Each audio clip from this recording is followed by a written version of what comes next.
Graça e paz vos sejam multiplicados pelo conhecimento de Deus e pelo conhecimento de nosso Senhor Jesus Cristo.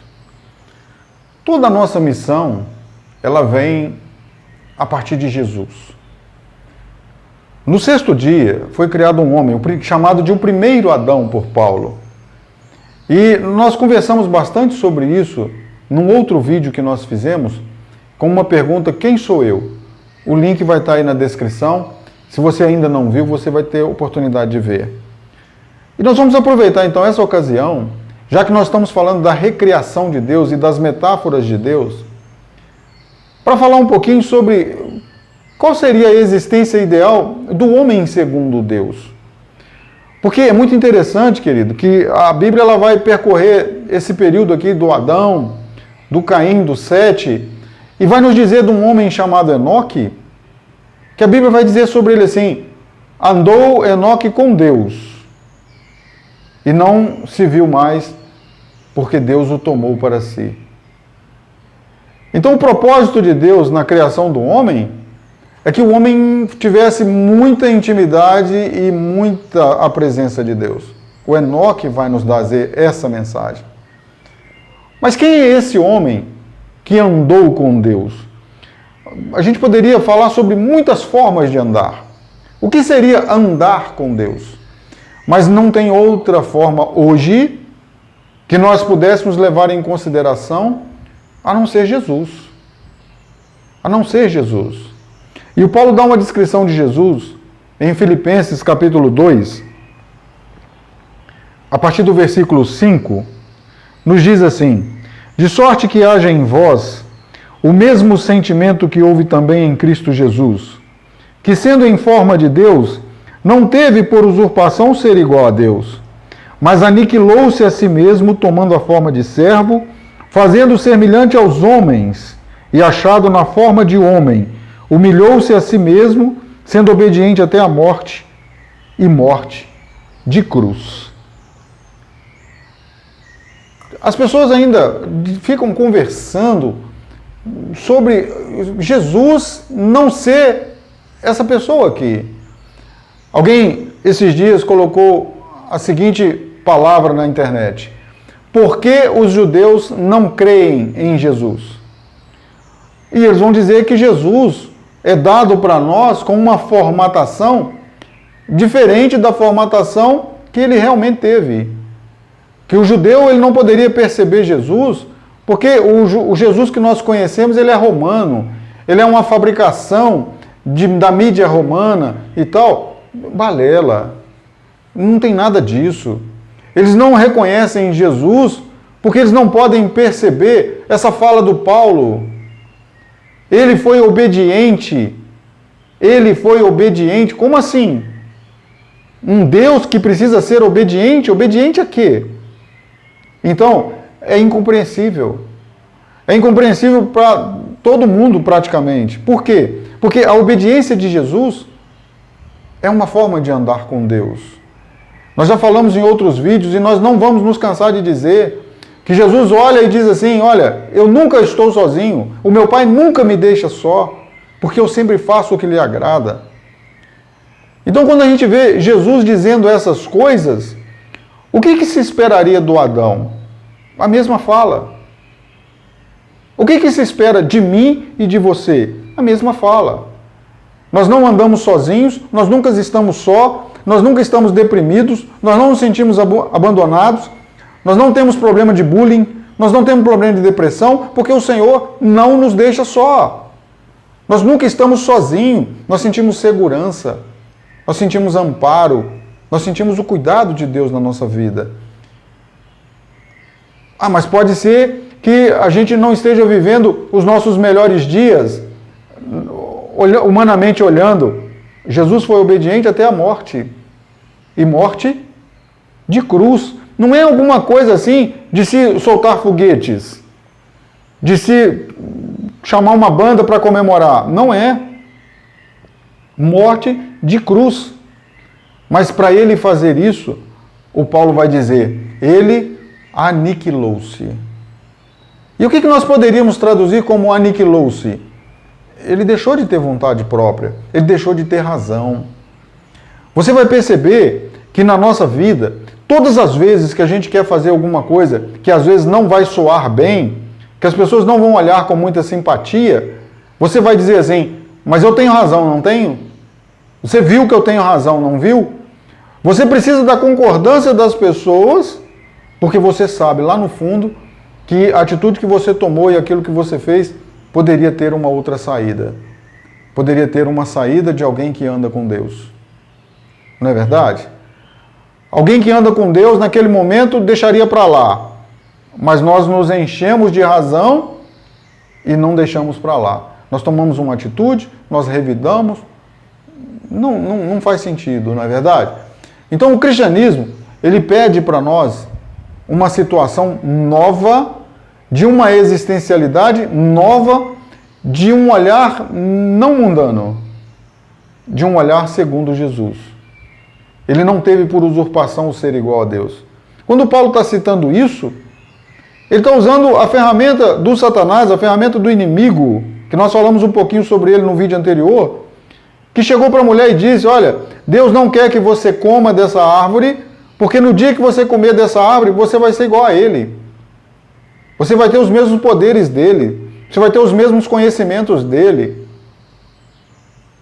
Então, qual que é a condição? Ser maior? Então, a proposta é do desconhecido. O que é realmente ser igual a Deus? O que significaria para nós ser maiores do que Deus? Nós não sabemos. Então, quando a gente sabe quem é Deus, se submeter a Deus é a nossa zona de conforto. É a nossa probabilidade melhor. Se submeter a Deus, acatar as coisas de Deus, aceitar o amor de Deus sobre a nossa vida. Ele aniquilou-se e assumiu a forma de servo. Por que um judeu não reconhece Jesus? Porque ele assumiu a forma de servo. Certa vez, Jesus dizendo aos fariseus, olha, vocês conhecerão a verdade e vocês serão livres, vocês serão libertos. A verdade vos libertará. E aqueles homens olharam para Jesus e disseram, nós nunca fomos escravos de ninguém, nós nunca servimos a ninguém. Como é que o senhor vem nos dizer que nós precisamos de libertação? É assim que a religião argumenta. É assim que nós, quando arrumamos uma Bíblia, arrumamos uma religião, arrumamos um inário e não nos submetemos à palavra de Deus, é assim que a gente se comporta. No momento de nós darmos a existencialidade que Jesus quer nos dar, nós preferimos continuar com a existencialidade que o mundo diz que é correto ter. Nós preferimos ser daquele jeito que o mundo diz que é melhor ser. Nós preferimos, às vezes, ser de uma maneira aceitável.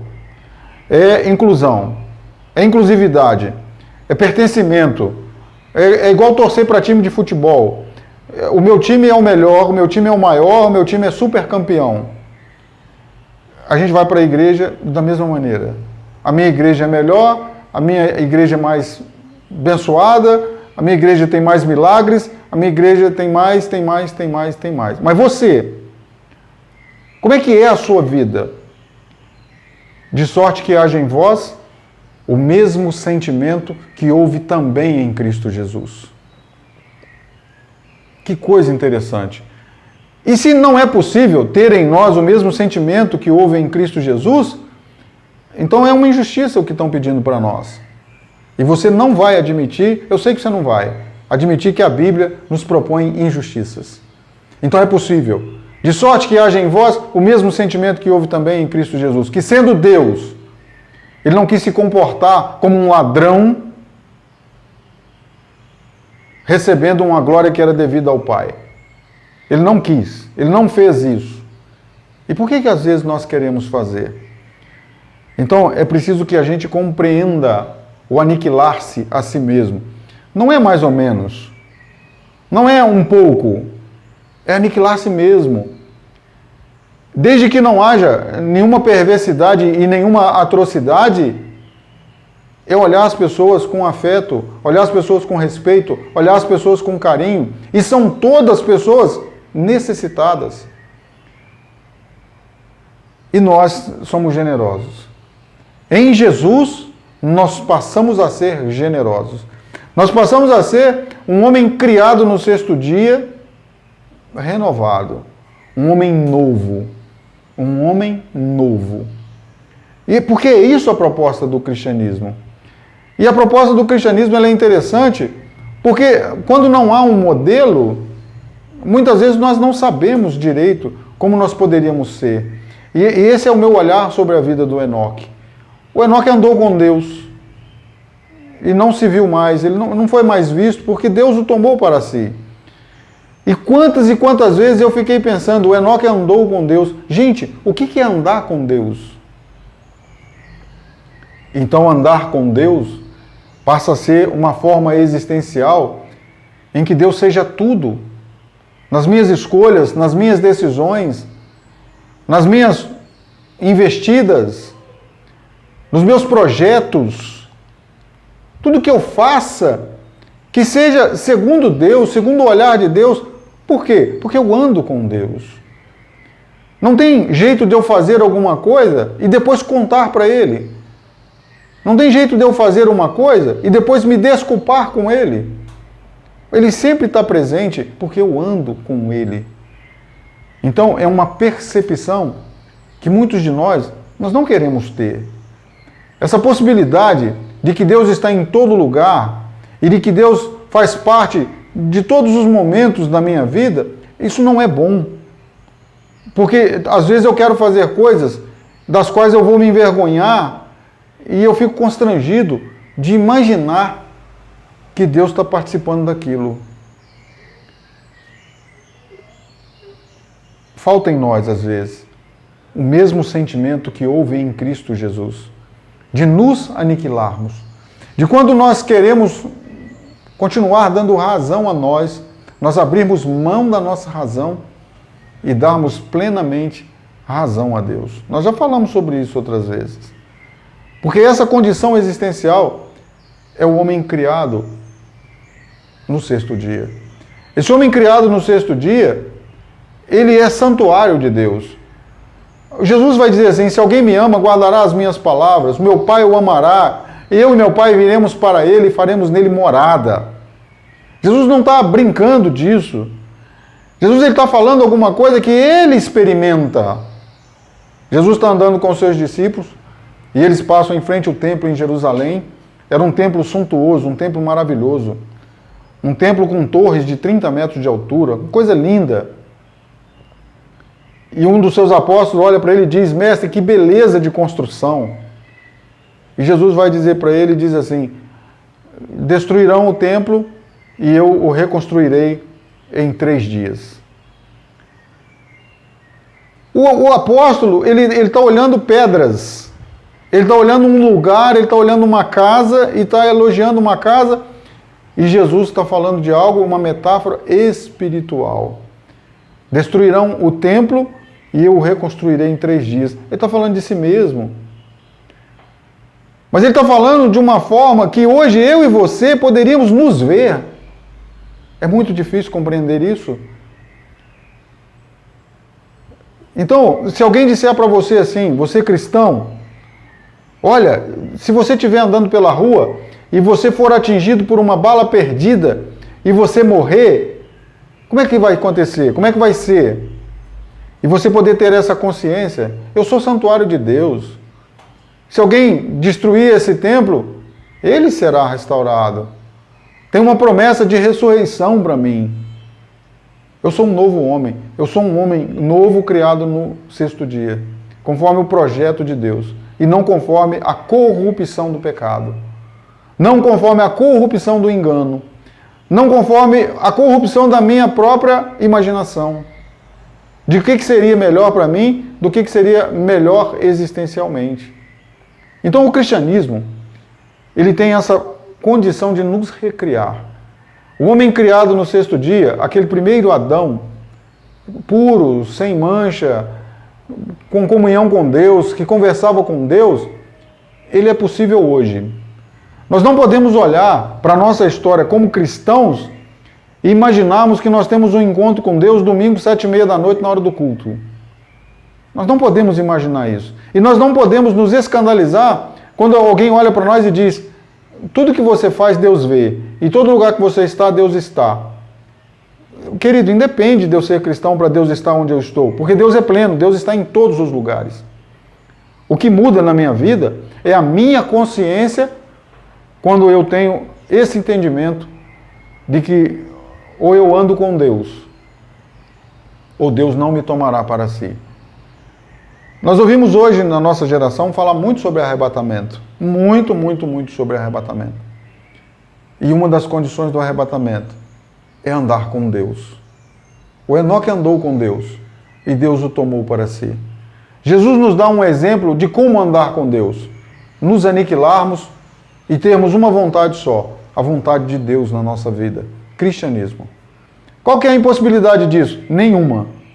Porque na minha humanidade, Ele colocou em mim, Ele me deu do seu Espírito e Ele fez cumprir. Se alguém me ama, guardará a minha palavra, meu Pai o amará, nós viremos para Ele e faremos nele morada.